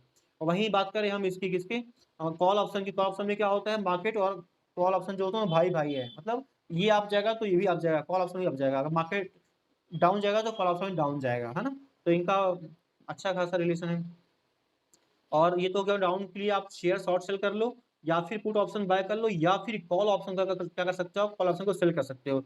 आपने कॉल ऑप्शन 100 में सेल कर दिया, अब मार्केट डाउन जाएगा तो कॉल ऑप्शन क्या हो, डाउन जाएगा, तो आप नीचे में बाय कर सकते हो कहीं भी, है ना। तुम्हारा क्या हो जाएगा, प्रॉफिट हो जाएगा। हाई में सेल, लो में बाय, प्रॉफिट हो गया। ये हमारा क्या होगा, किस तरह से हम लोग फायदा उठा सकते हैं ऑप्शन, अगर मार्केट में हम लोग ट्रेडिंग कर रहे हैं तो। फिर हमने बात की थी ये सब हमने बात करी थी। उसके बाद हमने बात करी थी, और क्या बात करी थी, मैक्सिमम लॉस मैक्सिमम प्रॉफिट बात हो गई थी। हाँ, फिर हमने बात की सबसे इंपॉर्टेंट चीज हम लोगों का प्रीमियम क्या होता है। हमने बात की थी प्रीमियम जो होता है वो क्या होता है, प्रीमियम दो चीज से मिलकर बनता है, पहला टाइम वैल्यू, दूसरा होता है स्ट्राइक प्राइस। स्ट्राइक प्राइस मतलब कि आप कौन सा बैंक निफ्टी का कौन सा, ये निफ्टी कौन सा ऑप्शन है 44,100, इसे हम क्या बोलते हैं, स्ट्राइक प्राइस। हर एक स्ट्राइक प्राइस का क्या होता है, कॉल या पुट दोनों मिलता है। अगर आपने मान लो अगर आपने आज ट्रेड ले रहे हो, आज क्या है, कल फ्राइडे है, हमारा एक नया एक्सपायरी अब आएगा। अब अगला एक्सपायरी होगा हमारा 13 तारीख के आसपास, है ना। 13 नहीं, आज क्या तारीख है, आज आज क्या तारीख है, आज है 29 तारीख। तो हमारी जो अगली एक्सपायरी होगी वो कब होगी, 6 या 7 तारीख को होगी हमारी एक्सपायरी। तो हमारे पास पूरा 1 वीक रहेगा, तो आपके पास प्रीमियम क्या होगी, बड़ी होगी, क्योंकि उसमें टाइम भी काफी है हमारे पास में। और स्ट्राइक प्राइस आप कौन सा लेते हैं उसके अकॉर्डिंग आपका डिसाइड करेगा कि प्रीमियम कितनी होगी। अगर आपने मान लो टाइम एक्सपायरी आपने क्या ली, 6 जुलाई की एक्सपायरी ली आपने, लेकिन आपने जो स्ट्राइक प्राइस लिया वो आपने लिया 46,000 का। आपने क्या लिया, 6 जुलाई का एक्सपायरी का लिया, बट कब का लिए, कौन सा प्रीमियम लिया है स्ट्राइक प्राइस का, 46,000। वो बहुत दूर है, मतलब 2,000 पॉइंट दूर है, लगभग लगभग, मतलब उसका ये 6 दिन में यहाँ तक पहुंचना नेक्स्ट टू इम्पॉसिबल है। पहुंच सकता है, कोई बड़ी बात नहीं है मार्केट बैंक निफ्टी के लिए, बट हो सकता है ना पहुंचे। 95% चांसेस यही है कि नहीं पहुंचेगा। तो आपका क्या, इसकी वैल्यू कितनी होगी, मुश्किल से 2 रुपए 5 रुपए इतनी वैल्यू होगी, भले अब 7 दिन बाकी है। बट वही अगर आपने 44,400 का सी लिया, है ना, ये भी सी की बात कर रहा था मैं, और आपने 44,400 का सी लिया, तो आप क्या होगा यहाँ पर, आपके पास 6 दिन बाकी है कितने पॉइंट जाने के लिए। अगर 100 चल रहा तो सिर्फ 300 पॉइंट जाना है अप साइड में, तो वो इन द मनी बन जाएगा। और उसके लिए सिर्फ तुम्हारे पास 6 दिन बाकी है और सिर्फ 300 पॉइंट है, तो आज इसका प्रीमियम कितना होगा, लगभग लगभग 200 250 के बीच में इसका प्रीमियम चल रहा होगा, है ना। तो प्रीमियम कैसे डिसाइड होती है कि टाइम कितना बचा हमारे एक्सपायरी के लिए, दूसरी बात कि हम कौन सा स्ट्राइक प्राइस चूज कर रहे हैं, उसके अकॉर्डिंग प्रीमियम कम या ज्यादा होती है, ठीक है ना। और मोमेंटम ट्रेडिंग के लिए क्या बात की थी, अगर मान लो एक्सपायरी के आसपास ट्रेडिंग कर रहे हैं, एक्सपायरी के दिन ट्रेडिंग कर रहे हैं, तो मान लो अगर 44,150 से 60 के बीच में चल रहा है मार्केट बैंक निफ्टी, और अगर आपने कॉल लिया है 44,200 का, है ना, सी लिया है, अगर आपको लगता है कि यार मार्केट यहाँ से ना 50 से 100 पॉइंट अच्छा मूव दे सकता है, तो आपका अगर प्रीमियम ये 40 रुपए है ना, तो ये आपका 80 रुपए या फिर इससे 100 पहुंच जाएगा। अगर सिर्फ ये 50 से 100 पॉइंट भी मूव करता करना, तो ये आपका 80 100 पॉइंट मूव कर देगा। जब आपका क्या चल रहा है, एक्सपायरी के दिन चल रहा है, और आपने 40-50 पॉइंट नीचे का वो लिया है सी, ऊपर का सी लिया है, और मोमेंटम कम से कम आपको फास्ट मोमेंटम मिलना। अगर आपकी मार्केट 100 पॉइंट जा रहा है, बल्कि 150 पॉइंट जा रहा है, पर मोमेंटम बहुत स्लो है ना, तो आपको हो सकता है ये 40 रुपए से हो सकता है 70 रुपए भी ना पहुंचे, भले 150 पॉइंट मार्केट निकल जाए ऊपर, है ना। तो याद रखना आपको हमेशा, ठीक है। फिर हमने बात की थी कि प्रीमियम की मंगी कैसे बता दिया मैंने। अब आईटीएम, ओटीएम, और in the money, out of the money, और एट द मनी, एटीएम, ये क्या क्या होता है बताया मैंने।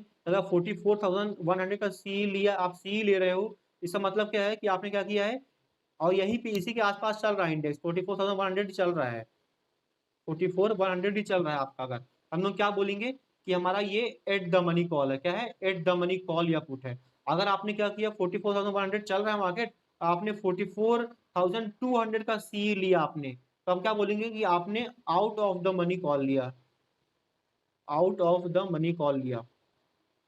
इसमें मोमेंटम थोड़ा कम होगा, मोमेंटम क्या होगा, थोड़ा सा कम मोमेंटम होता है इसमें। वहीं अगर आपने 44,100 चल रहा है और आपने सी लिया 44,000 का, या फिर इसके पहले का 43,900 का सी ले लिया, तो ये क्या है, इन द मनी कॉल है ना। इन द मनी, ये हमने बात की ऑप्शन के बारे में, कॉल ऑप्शन के बारे में। अगर मैं यही बात करूँ पुट ऑप्शन के बारे में, in the money out of money क्या होती है, तो मान लो अगर बैंक निफ्टी चल रहा है 44,000, ठीक है, अगर आपने ट्रेड जो लिया है 44,000 का ही लिया है, तो ये क्या होगा हमारा, ये हमारा कहलाएगा at the money, at the money call. इसमें मोमेंटम ऑलमोस्ट इक्वल होता है, मतलब मान लो अगर 50 पॉइंट बढ़ता है मार्केट, 50 पॉइंट नहीं, करीब 30 से 40 पॉइंट मोमेंटम कर सकता है एक्सपायरी के आसपास ज़्यादा। वहीं अगर आप मान लो 44,100 का पी लेते हैं आप अगर, है ना, तो क्या होगा, आपका मार्केट कहाँ चल रहा है, 44,000 चल रहा है, आपने क्या किया 44,100, मतलब कि आपने और ऊपर की पी ली, हमारी क्या कहलाएगी, इन द मनी कॉल कहलाएगी। इन द मनी, थोड़ा सा ये उल्टा किसका, कॉल का। और अगर आपने 43,900 का पुट ऑप्शन ले लिया है, तो ये क्या होगी हमारी, out of the money call होगी। मार्केट कहाँ चल रहा है, मार्केट चल रहा है 44,000 का, और आपने 43,900 का पी लिया अगर, तो क्या होगा, आपका ये out of the money call है, ओटीएम कॉल कहलाएगी, ओटीएम कॉल कहलाएगी, ठीक है ना। ये हमारा क्या हो गया, आईटीएम, ओटीएम और एटीएम। अगर किसी को डाउट होता है तो आप पूछ लेना अलग से, क्योंकि ये बहुत जरूरी है, आपको ये आना जरूरी है प्रीमियम सेलेक्ट करने के लिए। ठीक है, उसका हमने बात की थी बैंक निफ्टी कंपोनेंट के बारे में, बैंक निफ्टी कंपोनेंट कल ही बात की थी अभी, तो ज़्यादा जरूरत नहीं है याद करवाने की, बट फिर भी। और ये निफ्टी के बारे में बात की थी हमने बात की थी, हमारा सबसे मेन जो है कंपोनेंट में वो है हमारा कौन, एचडीएफसी बैंक होता है सबसे मेन। उसके बाद हमारा है आईसीआईसीआई बैंक, उसके बाद हमारा एक्सिस बैंक। ये तीन बैंक मेन है। उसके बाद फिर हमारा अपना क्या एसबीआई हो गया, और फोर्थ फिफ्थ नंबर पे कोटक हो गया। इनकी परसेंटेज की बात करें तो परसेंट करीब करीब 26% इसका था, और 24% इसका था, और इसका करीब था 11%, और इसका करीब था 10%, और इसका करीब था 10%। ये अप्रॉक्स बता रहा हूँ मैं। तो ये हमारे थे कि हमने बघा 2 से 3 बैंक अगर हमने ध्यान दे दिया कि ये इनमें कैसा मोमेंटम होने वाला है, अप साइड का डाउन साइड का, तो हमारा बैंक निफ्टी के मूवमेंट को कैच कर सकते हैं अच्छे से, है ना। वही हमने बात की थी निफ्टी के बारे में, तो हमने बात की रिलायंस का जो शेयर होता है ये सबसे क्या होता है, मेन है, इसमें 11% अकेले का होल्ड करता है ये। बाकी हमने H D F C bank और एच दोनों मिला के करीब करीब क्या करते हैं, 14% के आसपास होल्ड करते हैं। ये करीब करीब 8% के आसपास है, और ये करीब 5%, मतलब हम दोनों मिला के जो था वो 14% के आसपास था। तो ये दोनों क्या करते हैं, इतना होल्ड करते हैं 14% के आसपास। और आपने इन दोनों को मूव को मिला लिया, और साथ में आपने इन्फोसिस के मूव को देख लिया, जो करीब करीब 7% के आसपास है शायद कुछ, और टीसीएस, ये तीन को मूव को आपने मिला लिया अगर, आपका क्या होगा, आप 3-4 देखे हो तो आप निफ्टी के मूवमेंट को ट्रैक कर पाओगे, क्योंकि क्या होता है, मेजोरिटी परसेंटेज जो होता है यहीं पे आ जाता है। ठीक है, तो ये होता है कंपोनेंट ऑफ बैंक निफ्टी के बारे में। अगर आप ट्रेडिंग कर रहे हो बैंक निफ्टी में, तो आपको वो जो 12 बैंक है ना, उनको देखना पड़ेगा वो क्या कर रहे हैं, और खासकर वो जो टॉप के 3 बैंक है, 3-4, उनको जरूर देखना पड़ेगा आपको, ठीक है ना। तो उसके बाद बात की हमने लॉट साइज के बारे में, इस पर हमने बात की ही नहीं, सॉरी भूल गया इसको मैं। तो हमारा जो बैंक निफ्टी होता है ना, इसका बैंक निफ्टी जो होता है, इसका लॉट साइज क्या होता है, ताकि जो ट्रेडिंग कभी भी किए होंगे तो जानते होंगे। 25 का लॉट साइज होता है, एक लॉट कितने का होता है, 25 का। मतलब आपको अगर बैंक निफ्टी का एक लॉट लेना है, मतलब आपको 25 क्वांटिटी लेनी ही पड़ेगी, उससे कम आप ले ही नहीं सकते हैं। दूसरी बात करें हम निफ्टी के बारे में बात करें अगर, तो जो हमारा निफ्टी होता है ना, ये क्या करता है, इसमें 50 का एक लॉट होता है, 50 का एक लॉट होता है। मतलब आपको 50 क्वांटिटी लेनी ही पड़ेगी, उससे कम आप ले ही नहीं सकते। वहीं बात करें फिन निफ्टी के बारे में, तो फिन निफ्टी केस में क्या होता है, फिन निफ्टी का 40 का एक लॉट होता है, एक लॉट 40 का, है ना। तो ये लॉट हमारा होता है। और इसके बाद और स्टॉक ऑप्शन की बात करेंगे, स्टॉक में जो ऑप्शन होते हैं स्टॉक ऑप्शन केस में, तो हर एक स्टॉक का, हर एक शेयर का अलग अलग लॉट होता है। ऐसा नहीं कि हर सबका लॉस सेम होता है, नहीं। इसमें क्या होता है, डिफरेंट शेयर के डिफरेंट डिफरेंट लॉट होते हैं, इसमें कोई भी वो सेम नहीं होता, सिमिलरिटी नहीं होती है। डिफरेंट शेयर के डिफरेंट डिफरेंट लॉट होते हैं यहाँ पर, ठीक है ना। उसके बाद हमने बात की थी, क्या बात की थी, ऑलमोस्ट सब कवर हो गया आई थिंक। ठीक है, बस हमने चार्ट चालू किया, तो चार्ट तो हम अभी पढ़ ही रहे हैं, वो तो हमने कल से ही चालू किया है अभी। मैं सिर्फ डोजी के बारे में बात की थी, तो बता देता हूँ एक बार। डोजी क्या होती है, डोजी को हमने बोला था, डोजी एक न्यूट्रल कैंडल है, इसमें ना ही कोई अप साइड का कोई वो है कि आप देखोगे डोजी बन गया मतलब अप साइड जाने वाला है, ये डाउन साइड, कोई ऐसा फिक्स नहीं है। डोजी अपने आप में एक न्यूट्रल कैंडल, ये कुछ नहीं बताती कि मैं अप जाने वाली हूँ यहाँ से आगे, कि डाउन जाने वाली है। उसके बाद जो कैंडल होती है वो बताती है कि वो अप जाएगी या डाउन जाएगी, ठीक है ना। मार्केट यहाँ से मतलब ऊपर गया, और यहाँ कहीं बन गई डोजी कैंडल, तो हम बोलते हैं इसका लो जो होगा, इसका लो को ब्रेक करेगा तो आपको पुट लेना है, इसके हाई के आसपास लगाना है आपको एसएल। और यहाँ पे आपको कम से कम जो हमारा डोजी का साइज होता है, मतलब 50 पॉइंट डोजी बनी है अगर, तो 50 से 100 पॉइंट या 150 पॉइंट तक का टारगेट हम लोग ले सकते हैं, मतलब 1 टाइम का या 2 टाइम का या फिर 3 गुना तक का टारगेट हम लोग ले सकते हैं आराम से डोजी केस में। आप साइड से नीचे का पुट ऑप्शन ले लो, या फिर मालूम मार्केट मार्केट डाउन जा रहा है, फिर यहाँ कहीं डोजी बन गई, तो आपको इसके हाई पर बाय करना है सी साइड में, और ऐसा लगाना है इसके लो का, है ना। यहाँ आपको ऊपर मूवमेंट मिल जाएगा, यहाँ पे टारगेट हमारा क्या होता है 1:2:3 का। अब देखो एक बात, अगर मान लो यहाँ बताया था, अगर मान लो यहाँ कहीं पर रेजिस्टेंस बन रहा था, यहाँ पर सपोर्ट बन रहा था, ऊपर से मार्केट गिर रहा था, तब आपको क्या करना है, आप इसके सपोर्ट को ब्रेक हो जाने दो, रेजिस्टेंस को, उसके बाद यहाँ पे सी बाय कर लो आप, है ना। इसी तरह यहाँ पे कहीं पे मान लो सपोर्ट बन रहा था आपका इसके आसपास, तो इसको पहले ब्रेक हो जाने दो इस लाइन को, उसके बाद फिर ट्रेड लो पुट साइड, अगर उसके एकदम जस्ट आसपास बन रहा तो। ये हमने बात की थी कैंडल के बारे में, एक कैंडल कवर किया था हमने अभी तक। तो ये सब हमारा क्या है जो हमने अभी तक पढ़ा है, ओवरऑल मैंने सब कुछ कवर कर दिया 1 घंटे में। और कुछ अगर छूटा होगा थोड़ा बहुत तो ठीक है, बाकी हमने कोशिश की कि कवर कर ले हम। होप सबको समझ में आया होगा। हमने सिर्फ रिवाइज किए हैं, हमने बहुत ज़्यादा समझाने की कोशिश नहीं, क्योंकि हम ऑलरेडी समझाने के लिए 10 दिन दे चुके हैं, 10 घंटे दे चुके हैं। तो मैं वही कवर करवाया हूँ जो हमने 10 घंटे 10 दिनों में पढ़े हैं अभी तक। तो सब भूल ना जाए इसलिए हमने सब कुछ पढ़ लिया, एक बार रिवाइज कर लिया। और ये रिविजन मैं डाल दूंगा सबके लिए, ताकि सब कोई इसको वापस रिवाइज कर पाए। और जब कभी आपको लगे कि मैं भूल रहा हूँ तो आप आगे इसको वापस दे सकते हैं। इस वीडियो को मैं पब्लिक कर दूंगा ताकि और लोग भी देख पाएँ इसको। ठीक है, और किसी को कुछ डाउट आता है तो आप मुझसे व्हाट्सएप में या कॉल में पूछ सकते हैं। मैं अभी रिकॉर्डिंग ऑफ कर देता हूँ। Thank you, bye bye, good night.